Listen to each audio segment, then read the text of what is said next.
El día comenzó con una sensación de esperanza que pronto se convertiría en frustración. Andrés, aún herido por las derrotas personales y profesionales que había acumulado en las últimas semanas, decidió volcar sus esfuerzos en recuperar lo que sentía que aún podía rescatar: su vínculo con Julia. Era algo más que pasar una tarde juntos.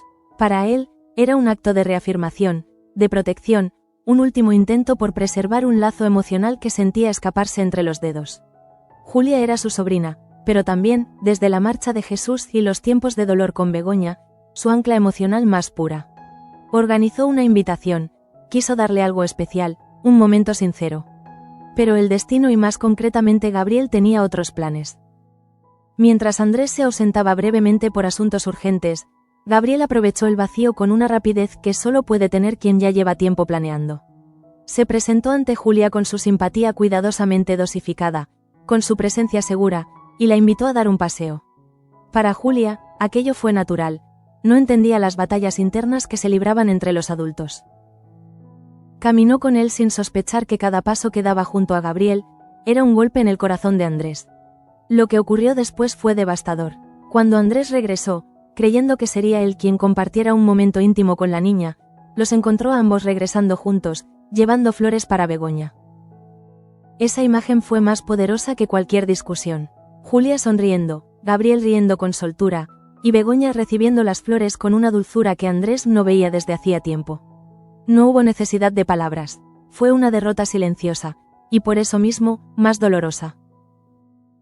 Andrés sintió cómo algo dentro de él se rompía, no con rabia, sino con una melancolía resignada. Había perdido territorio, pero no solo eso, había perdido el espacio emocional que creía reservado para él. Gabriel, con movimientos calculados pero envueltos en aparente inocencia, estaba ganando terreno no solo en la fábrica, sino en los afectos más íntimos de la familia. En medio de esa tormenta personal, la empresa tampoco le ofrecía refugio. Andrés recibió una noticia que acentuó aún más el caos. Los proveedores de esencia de lirio se habían retirado. Fue un golpe inesperado que comprometía la producción de uno de los perfumes más importantes. No había margen para soluciones rápidas. Gabriel, responsable de las gestiones previas, no tenía respuestas claras. Andrés, sabiendo que cargaría con las consecuencias, tuvo que anular cualquier plan personal y encerrarse en la oficina durante horas, intentando apagar un incendio que no había comenzado él. Y mientras él se hundía en papeleo y llamadas de emergencia, Julia seguía compartiendo sonrisas con su nuevo referente masculino. El contraste era cruel, casi irónico. Al terminar la jornada, exhausto y con la tensión incrustada en la espalda, Andrés se reunió con Luis. Fue una conversación breve, sin reproches, pero cargada de resignación. Le informó que sería necesario replantear la estrategia general, encontrar nuevos proveedores, quizá redefinir plazos.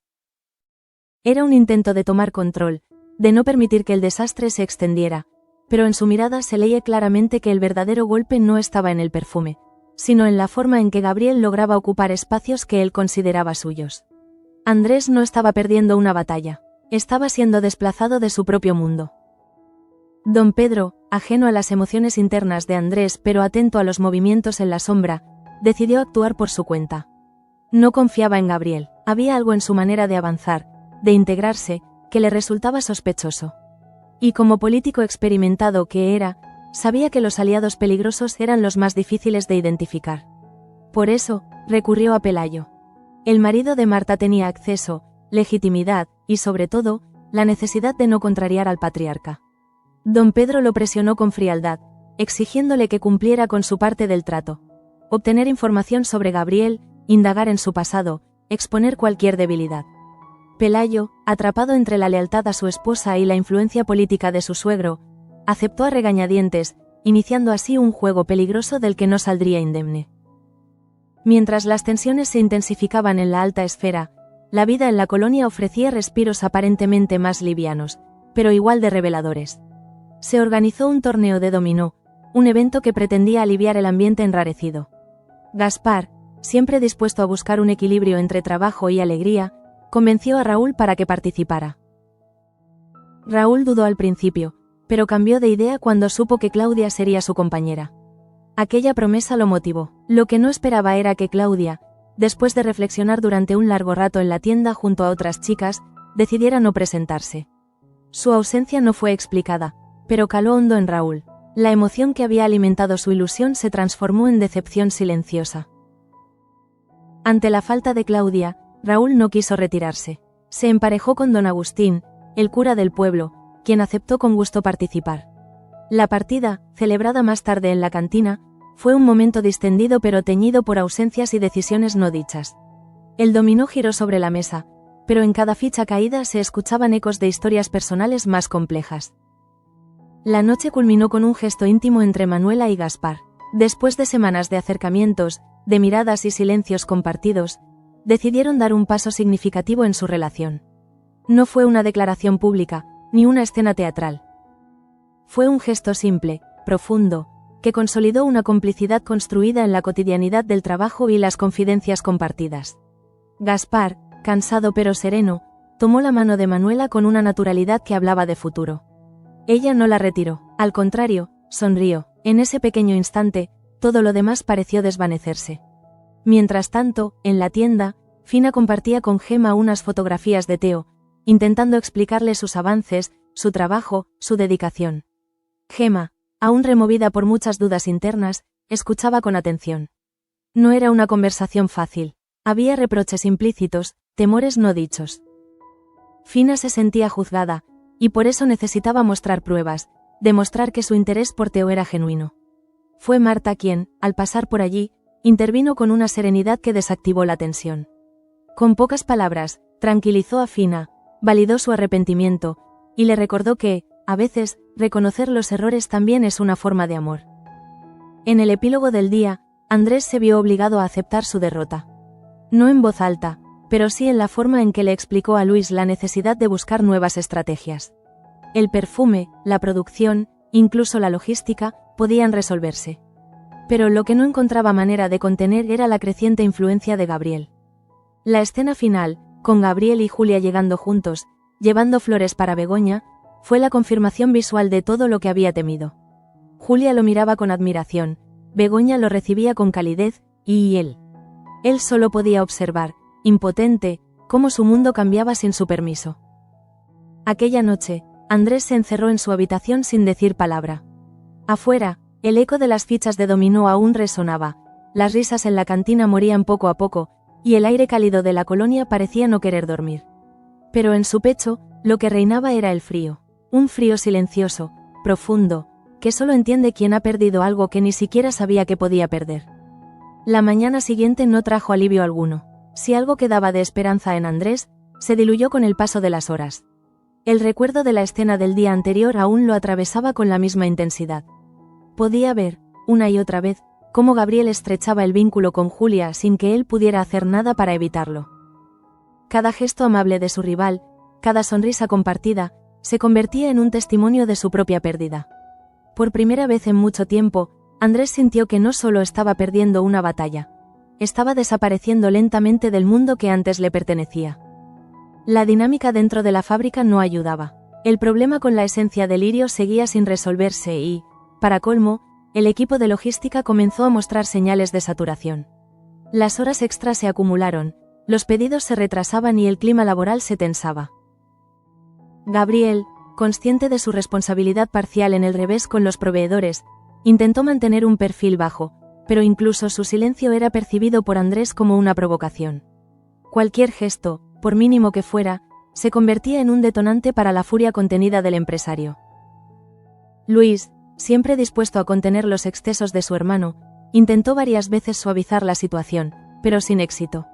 Andrés no quería explicaciones, quería resultados. Más que eso, quería recuperar el control, no solo sobre el negocio, sino sobre su propia narrativa. La presencia de Gabriel, que antes parecía anecdótica, ahora se había convertido en una amenaza sistémica. Estaba en todos lados, en la fábrica, en la casa, en los recuerdos de Begoña, en las confidencias de Julia. Era omnipresente, y Andrés no sabía cómo competir con eso sin destruirse en el intento. Mientras tanto, la investigación de Pelayo avanzaba con una lentitud estratégica. Don Pedro no había sido sutil en su presión. Sabía que Pelayo, aunque reacio, no podía negarse. La información sobre Gabriel no era solo una curiosidad política, sino un movimiento calculado en el tablero de poder que don Pedro se empeñaba en dominar. Pelayo, incómodo, comenzó a prestar más atención a los detalles, a revisar documentos, a observar interacciones. No lo hacía con entusiasmo, pero sí con la precisión de quien sabe que cada error puede volverse en su contra. Cuanto más profundizaba, más se daba cuenta de que Gabriel no dejaba huellas fáciles. Era astuto, prudente, casi invisible en sus movimientos. Eso lo volvía aún más peligroso. En paralelo, Claudia intentaba procesar sus propios dilemas. Después de rechazar la invitación al torneo de dominó con Raúl, se sumergió en una espiral de dudas. No se trataba solo de él, sino de ella misma. Su relación con Raúl había sido un terreno movedizo desde el inicio. Entre afectos, silencios y apariciones sorpresivas de Chema, nada parecía tener forma. Al cancelar su participación en el torneo, Claudia no solo se distanciaba de Raúl, sino que también se protegía de lo que sentía que no podía controlar.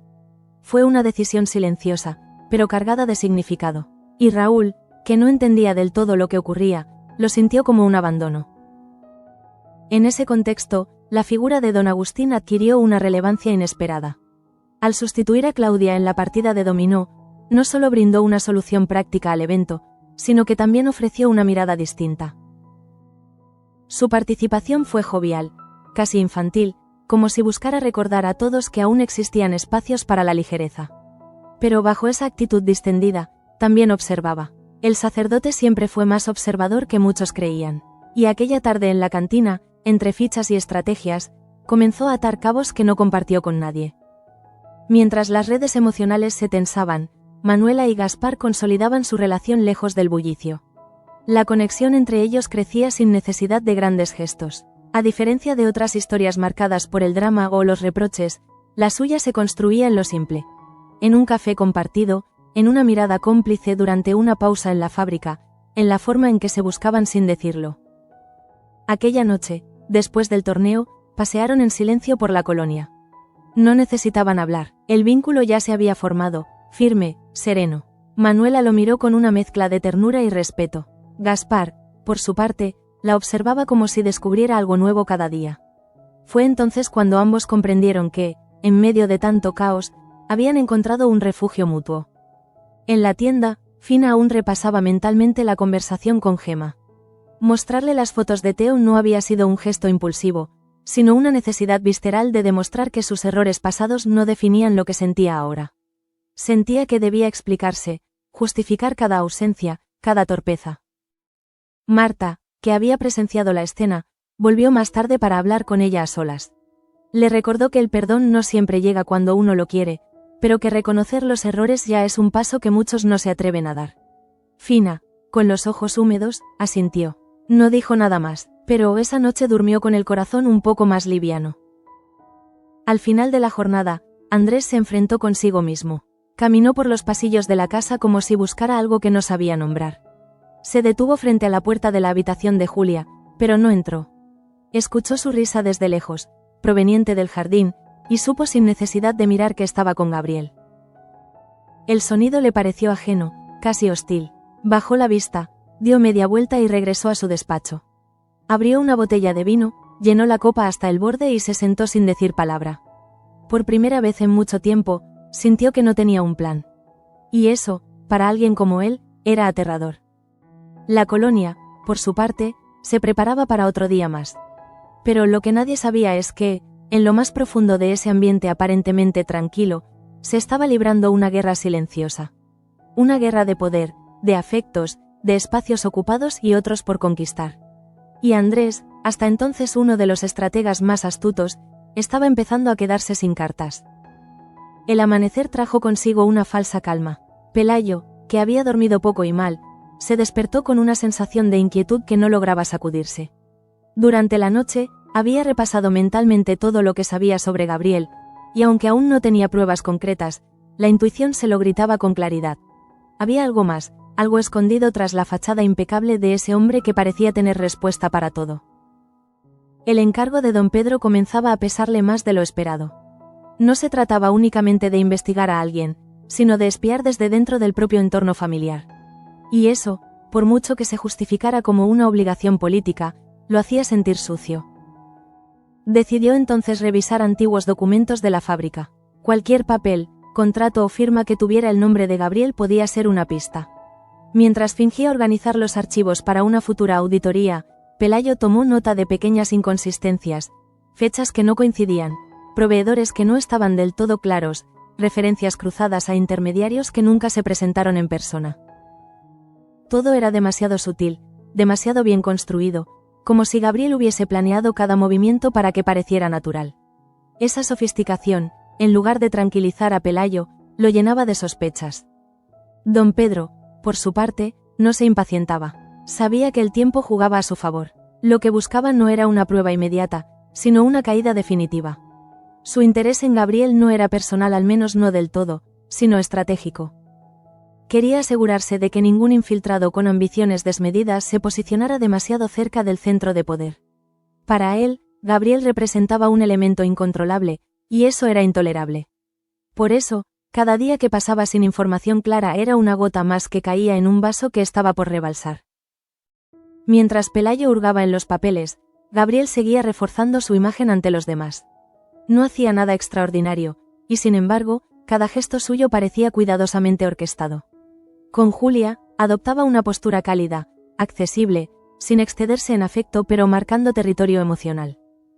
Con Begoña, mantenía una distancia prudente, pero lo suficientemente cercana como para no pasar desapercibido. Con los trabajadores de la fábrica, era respetuoso, cercano, eficiente. Su presencia era como un perfume bien diseñado, sutil, envolvente, difícil de rechazar.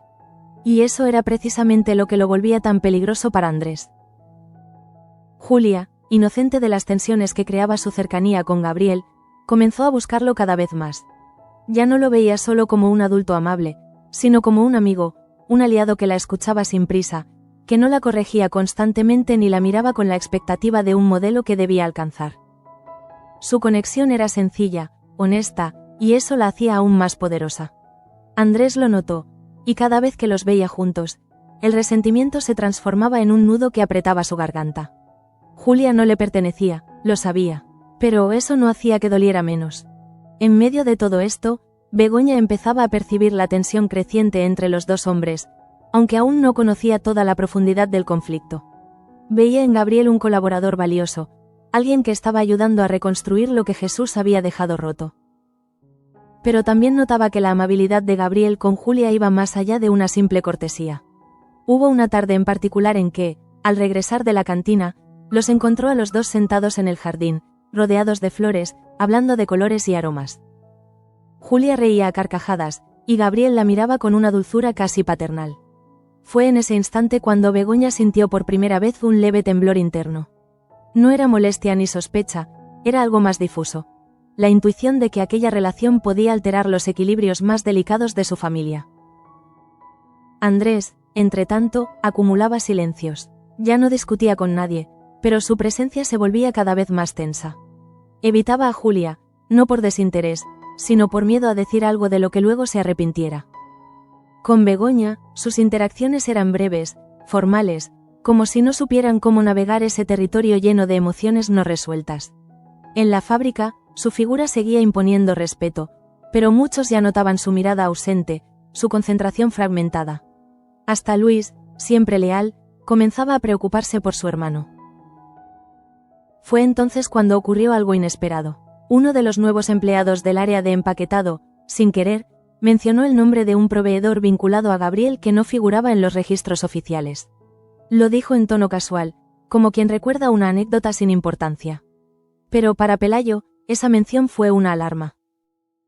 Decidió seguir ese hilo, consultó con el área de administración, revisó los recibos de entrada de materia prima, y poco a poco comenzó a notar un patrón. Algunos pagos se hacían a través de terceros, y las cantidades no siempre coincidían con los volúmenes entregados. No era una prueba definitiva, pero era un indicio, el primero real desde que comenzó la investigación. Esa noche, Pelayo no durmió, se quedó frente a su escritorio, con una carpeta llena de notas, sumido en un dilema que lo carcomía por dentro. Sabía que si entregaba esa información a don Pedro, la vida de Gabriel daría un giro radical. Pero también sabía que aún no tenía todo el rompecabezas armado. ¿Y si estaba equivocado? ¿Y si Gabriel, a pesar de todo, era simplemente alguien eficaz con un pasado algo turbio, pero sin malas intenciones? El riesgo de destruir a un inocente lo paralizaba.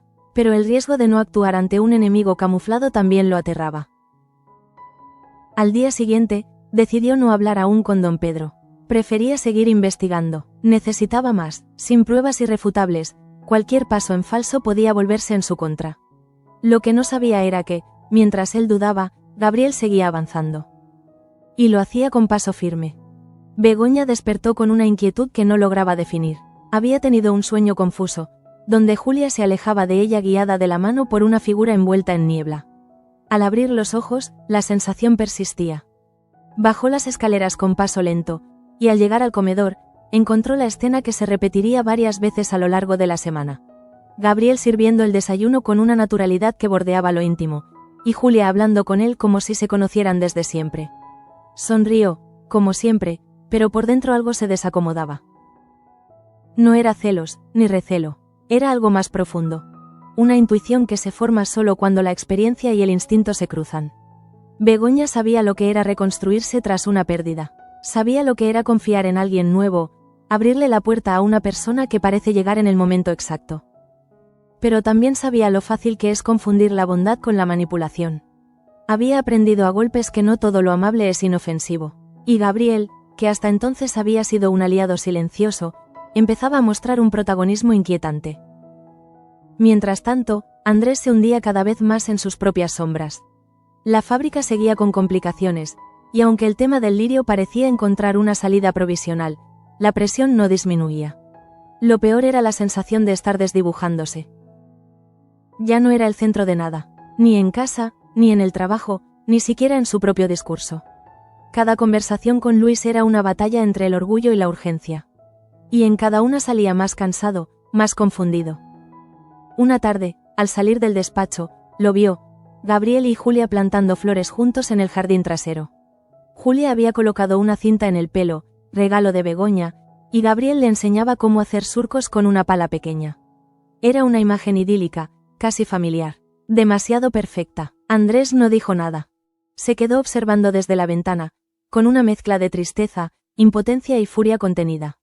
En otro tiempo, él habría estado allí. Él habría sido quien enseñara a Julia. Él, y no otro. Pero ahora era espectador de su propia historia, y lo peor es que todos parecían aceptar el nuevo reparto sin que nadie preguntara si él estaba bien. Luis, que lo conocía mejor que nadie, intentó hablar con él esa noche. Le ofreció un vaso de vino, se sentaron en el despacho, y durante unos minutos compartieron silencio. Luego, Luis rompió la barrera con una frase que aún resonaría en la mente de Andrés por días. No lo estás perdiendo todo. Solo estás perdiendo el control. Fue como una puñalada, no porque fuera mentira, sino porque era dolorosamente cierto. Andrés no respondió, solo se sirvió otro vaso.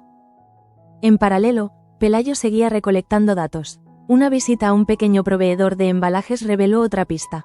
Una factura con firma ilegible, vinculada a una empresa pantalla que, al investigar su dirección fiscal, resultó ser un almacén cerrado desde hacía meses. Cada nueva pieza sumaba tensión al rompecabezas. Pelayo empezó a dudar no solo de Gabriel, sino también de las implicancias de su silencio. ¿Hasta qué punto su complicidad lo hacía responsable? Pero antes de poder tomar decisiones, fue Begoña quien dio el primer paso en otra dirección. Una tarde, mientras Julia dormía una siesta, lo encontró a Gabriel en la cocina, revisando una libreta. Fingía buscar recetas, pero Begoña notó que su mirada no estaba en las palabras, sino en los nombres.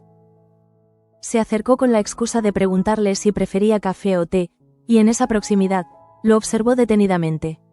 Su forma de girar la hoja, de subrayar un dato con el dedo, de cambiar de tema cuando sentía que alguien se le acercaba. Todo era milimétrico. Decidió no enfrentarlo aún, pero desde ese momento, comenzó a observarlo con otros ojos. Ya no como el colaborador eficiente que ayudaba en todo, sino como alguien que había aprendido a moverse entre los vacíos, a posicionarse sin levantar sospechas. Esa noche, Begoña sacó un cuaderno antiguo donde solía anotar pensamientos sueltos, frases sin terminar, ideas que no se atrevía a decir en voz alta. En una página nueva, escribió solo una palabra, Gabriel, y debajo, un signo de interrogación. Luego cerró el cuaderno y lo guardó en un cajón. Mientras tanto, en la cantina, Gaspar y Manuela compartían otro momento de complicidad. Tras su paseo nocturno, la relación se había fortalecido. Ya no se trataba solo de miradas o gestos compartidos, sino de una decisión tácita de acompañarse. Gaspar, que siempre había mostrado una entereza sólida, se permitía ahora pequeñas vulnerabilidades frente a ella.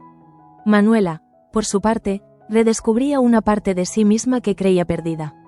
La posibilidad de empezar algo sin que estuviera marcado por el dolor o la desilusión. En ese clima, el rumor de que don Pedro estaba investigando discretamente a Gabriel comenzó a circular entre los más cercanos.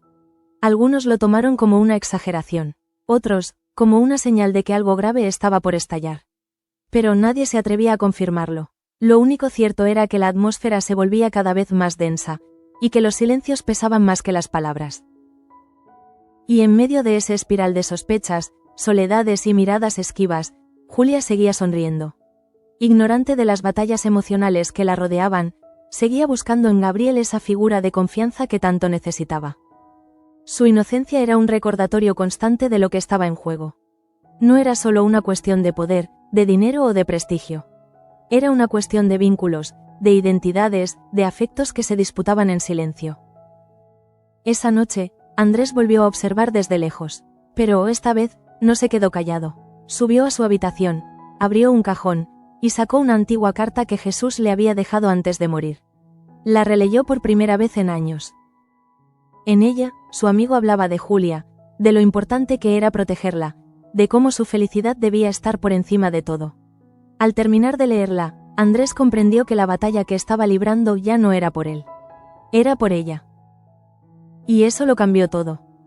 La carta de Jesús seguía sobre la mesa cuando Andrés bajó las escaleras la mañana siguiente. No la guardó, no quiso, sentía que necesitaba verla, tenerla allí, como si fuera un ancla. Su contenido lo había sacudido más de lo que pensaba. Había pasado años enfocado en reconstruir una vida, en aferrarse a la posibilidad de recuperar lo que el tiempo y los errores le habían quitado. Pero ahora, con las palabras de su amigo muerto aún resonando en su memoria, comprendía que su misión no era luchar por lo perdido, sino proteger lo que quedaba. Julia era el centro, siempre lo había sido, aunque él se hubiese engañado creyendo que la batalla era contra Gabriel o contra Begoña. En realidad, el enemigo era su propia incapacidad para soltar, y al reconocerlo, algo se deshizo en su interior. No fue una rendición, sino una metamorfosis. Decidió entonces hablar con Julia. Lo hizo sin dramatismos, con voz pausada. Le preguntó cómo se sentía, qué pensaba de su vínculo con Gabriel. Julia, sin saber del todo lo que su padre adoptivo necesitaba escuchar, le dijo que se sentía escuchada, cuidada. Que con él podía hablar de cosas que a veces le costaban con otros adultos. Andrés la miró con ternura, tragándose el nudo en la garganta. Asintió y cambió de tema. Pero en su interior, una grieta se había cerrado. Por primera vez en mucho tiempo, entendía que el amor también es dejar espacio. Mientras tanto, Pelayo estaba llegando a su propio punto de inflexión. Las pruebas reunidas en las últimas semanas no eran concluyentes, pero el patrón era demasiado claro como para ignorarlo. Tenía en sus manos documentos que conectaban a Gabriel con operaciones opacas. No había ilegalidad explícita, pero sí suficientes inconsistencias como para cuestionar su ética. Dudó, como siempre, dudó mucho, pero al final, escribió un informe. Frío, técnico, detallado. No lo entregó aún, quería hablar con alguien primero. No con don Pedro, con Marta. Ella era su equilibrio, su conciencia, su juicio más honesto. Le mostró los papeles sin rodeos, y por primera vez, la expresión de Marta se endureció. Lo escuchó hasta el final. Luego le pidió tiempo, necesitaba digerirlo, pero le agradeció por haberle mostrado la verdad antes que a cualquier otro. Gabriel, por su parte, no ignoraba que las cosas se estaban moviendo a su alrededor. Tenía ese sentido fino de quienes saben leer los silencios. Sabía que algo se estaba cocinando. Lo notaba en las miradas esquivas de algunos trabajadores, en los pequeños cambios de actitud de Begoña, en el murmullo interrumpido cuando entraba a una habitación. Pero no cambió de estrategia. Al contrario, redobló su presencia. Se mostró más activo en la fábrica, más disponible para Julia, más colaborador con Pelayo. Esa fue su jugada maestra. Avanzar sin retroceder, como si nada lo afectara. Sabía que lo peor que podía hacer era mostrar inquietud, y no la mostró. En otro rincón de la colonia, Raúl lidiaba con su propia desazón. La ausencia de Claudia en el torneo de dominó había dejado una marca. Aunque intentó restarle importancia, lo cierto es que esperaba más de ella. Don Agustín, su compañero improvisado, fue amable y divertido, pero no podía ocultar el vacío que había dejado Claudia. Aún así, decidió no presionarla. La quería lo suficiente como para esperar, aunque cada día se volvía más difícil. Gaspar y Manuela, en cambio, continuaban su camino. Su relación se había convertido en una constante en medio del caos. Manuela se había convertido en su refugio, y él en el de ella. Una noche, entre bromas y confidencias, hablaron por primera vez del futuro. Sin promesas vacías, solo con la certeza de que, mientras siguieran construyendo juntos, nada los quebraría. En la tienda, Fina mostró a Marta un dibujo que había hecho Gemma con Teo. Era torpe, infantil, pero cargado de ternura. Marta lo miró por varios segundos, sin decir nada. Luego levantó la vista y abrazó a Fina. No dijo que la perdonaba. No era el momento, pero el abrazo fue suficiente.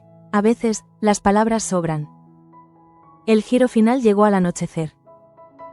Gabriel llegó con Julia, ambos trayendo flores para Begoña. No eran flores compradas, sino recogidas del jardín. Gabriel llevaba en la mano una pequeña maceta, y Julia sostenía un ramo envuelto en papel. Al verlos entrar juntos, sonriendo, con los rostros iluminados por la luz cálida del atardecer, Begoña sintió una mezcla de emoción y alarma. A su lado, Andrés los observaba en silencio. Durante unos segundos, todo pareció suspendido. Era una imagen hermosa, auténtica, pero también era el cierre de un capítulo. Andrés lo supo, en el brillo de los ojos de Julia, en la forma en que Gabriel la miraba, sin posesión ni orgullo, sino con respeto. En la serenidad con que Begoña los recibió. Entonces, Andrés se levantó, caminó hasta ellos, puso una mano en el hombro de Julia, la besó en la frente y luego miró a Gabriel. No dijo nada, pero sus ojos hablaban, agradecimiento, y también advertencia, como si dijera, no me has vencido, pero te reconozco, porque ella merece lo mejor. Gabriel sostuvo su mirada sin retroceder, luego bajó la vista, no en señal de derrota, sino de reconocimiento. Sabía lo que significaba ese gesto. Esa noche, Pelayo entregó el informe a don Pedro.